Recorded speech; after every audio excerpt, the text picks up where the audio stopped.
My name is Shirley and Sarah. I have been a member of this church since I was born, which happens to be 90 years ago. Wow.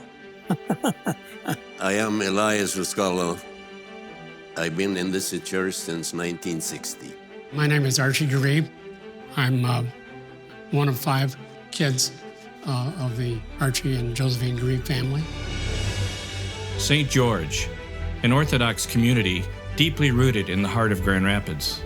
A mosaic of faces, families, friendships, and backgrounds that share one ancient faith. This year, our temple turns 100 years old, and while many of its memories lie with our ancestors, others are as fresh and vibrant as the icons on its walls. So let's dive into what has made this temple such an important vessel for our life in Christ together.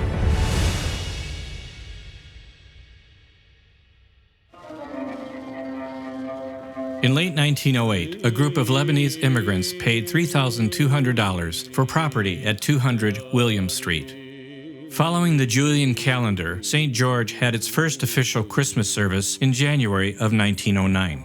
About 75 people attended the service in both Arabic and Greek, led by Father Abu Asali. And in 1910, St. George became the first Orthodox church incorporated in the state of Michigan and also 5th in the United States. The following decade, St. George had grown out of its former house churches on both Williams and Cass Avenue. And at the encouragement of St. Raphael of Brooklyn to build a larger parish, the community purchased the current property on 334 LaGrave Avenue in 1925. The decades that followed were marked by a series of priests. These men and their families faithfully served the church as it established its presence in the Grand Rapids community. Some of our senior parishioners have fond memories of those days. My name is Mildred Lahan. My birthday is August 8th, 1919. I found a job with this company, Rapid Stand, and they started getting bigger and bigger, so they had to hire on some more help. And they hired on this girl, Iva Lahan. We became friends, and she wanted me to meet her brother. And we got acquainted. And after going together and everything, we decided to get married. And we got married at St. George's Church, and I go to church now through watching it on TV. And I do it every week. I remember my baptism. You know, we always are baptized as babies. For some reason, and I don't know why, I wasn't baptized till I was 6 or 7. And guess who was my godfather? Archbishop Samuel David. They put me in a big tank we used to have. I wore pajamas. They poured the water over me, and then my dad and mother had a big dinner afterwards in the basement. When I was little, we had a very nice Sunday school in the 30s. They brought a superintendent from another church, a wonderful lady. Mrs. Skinner was her name, and we had Sunday school teachers, young ladies from the parish at the time, like Frances Joseph, like Louise Cassis. We were very, very close as young people. We used to meet on weekends even. We'd get together and meet the family and go crack eggs at Easter time. And the priests were very, very good. Most were outgoing and considerate and help you within the church. Really, we're very, very close. A memorable moment was when I was chosen to be Mary in the Christmas play. And I enjoyed that so much, and everybody was looking at me and smiling, so it made me feel so good. And to be in choir, and I loved Mrs. Scaff. We had a lot of fun, just singing and paying attention to the service and what was going on. I've learned a lot. My father was a janitor for St. George for 30 or 40 years at least. I'm not even sure the number. My mother was the lady who formed the ladies' club in this church. Well, of course, they had the ladies' club from years ago. And my mother always helped with the dinners. She would really cut meat really good. I do remember all the dinners that they made. My mother was extremely active. She kind of ran the show. She was very bossy. and she kind of told everybody what to do and how to do it. And the ladies of the church worked extremely hard to make each one as delicious as the one before. Joy Ellis, Rita LaGrave, Margaret Simon, Jeanette, Joy, and Hilda Ellis. All of those ladies, nobody could cook like them. We didn't have our banquet center then, so everything was done in the basement of the church. And the kitchen that they had to work in was minimal. It was small, and it was crowded, and they had old stoves, but they still managed to produce amazing meals. Over there, that corner there, that used to be the place where people baptized. And there is a stairway, they go down in a circle. They go down to the basement. And now you see that big hall down there with 7 rooms for the Sunday school down there. We didn't have those luxury. All of it done through hard work. By 1962, St. George welcomed the beloved Father John Estefan. I was a very close confidant of Father John Stephan. He relied on me for a number of things over the years, constantly and daily, almost in charge and in discussion with him. And I admired him immensely for his knowledge and admiration of what had to be done. I'll always remember him as a man who really put this church together. The language of the service was all Arabic, but when Father Estefan came, he's the one who was so forward thinking about everything, and he is the one that changed to have English. And he and his wife were such wonderful, wonderful people. Everyone loved them, and they loved everybody.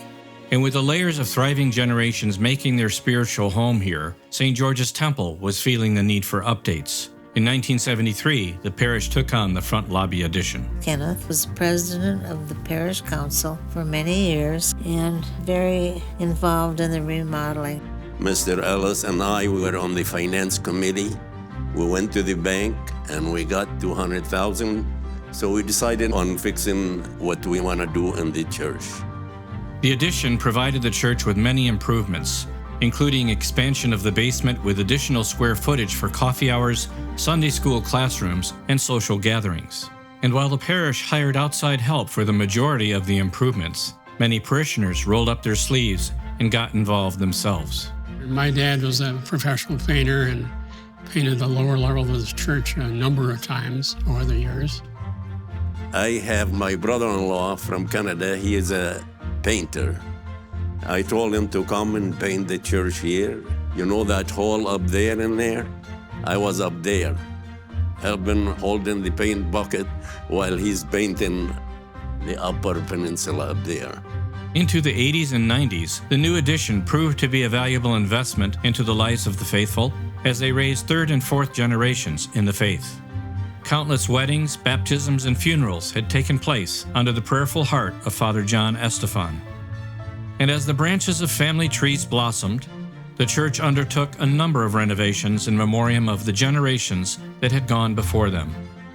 Relighted stained glass windows, fixtures, and pews in the church, as well as improvements to the narthex, basement, and choir loft.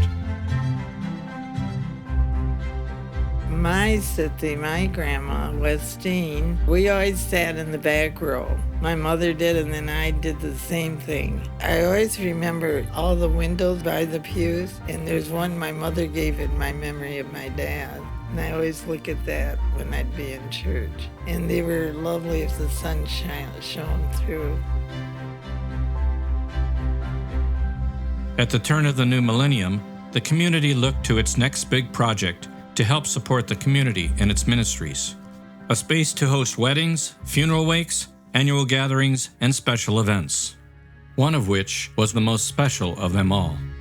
After 40 years of incredible dedication and service to the St. George community, a splendid retirement party was thrown for their beloved shepherd in Christ, Father John Estefan. I, your unworthy servant, reiterate to you my sincerest thanks blended with Suad's heartfelt thanks. God bestow on each one of you His blessing. Thank you.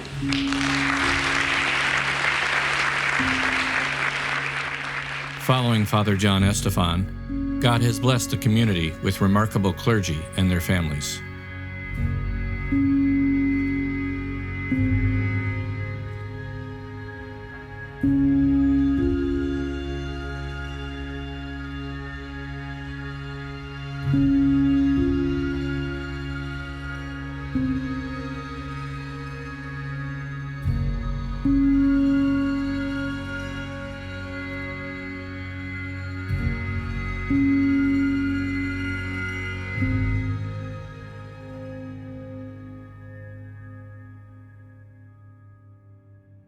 This church means everything to me. It's my church. It's always been my church. It always will be my church. I think it's the most beautiful church I ever been into. It's not the size of it, it is the beauty of it.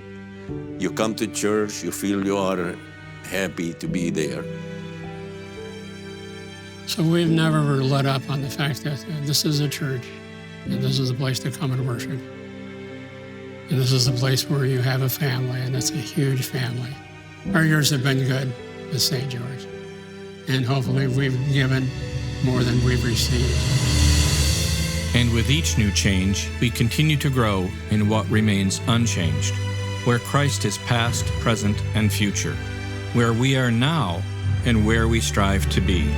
All of our struggles, our long drives, our children's cries, our difficult trek up the lobby stairs, the long standing, the sore throats from singing, they are all our part as a parish to show our love and to participate in God's saving action. His true temples, gathered together. Then,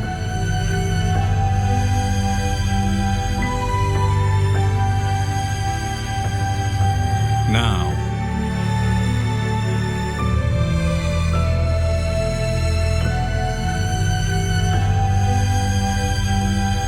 and for years to come.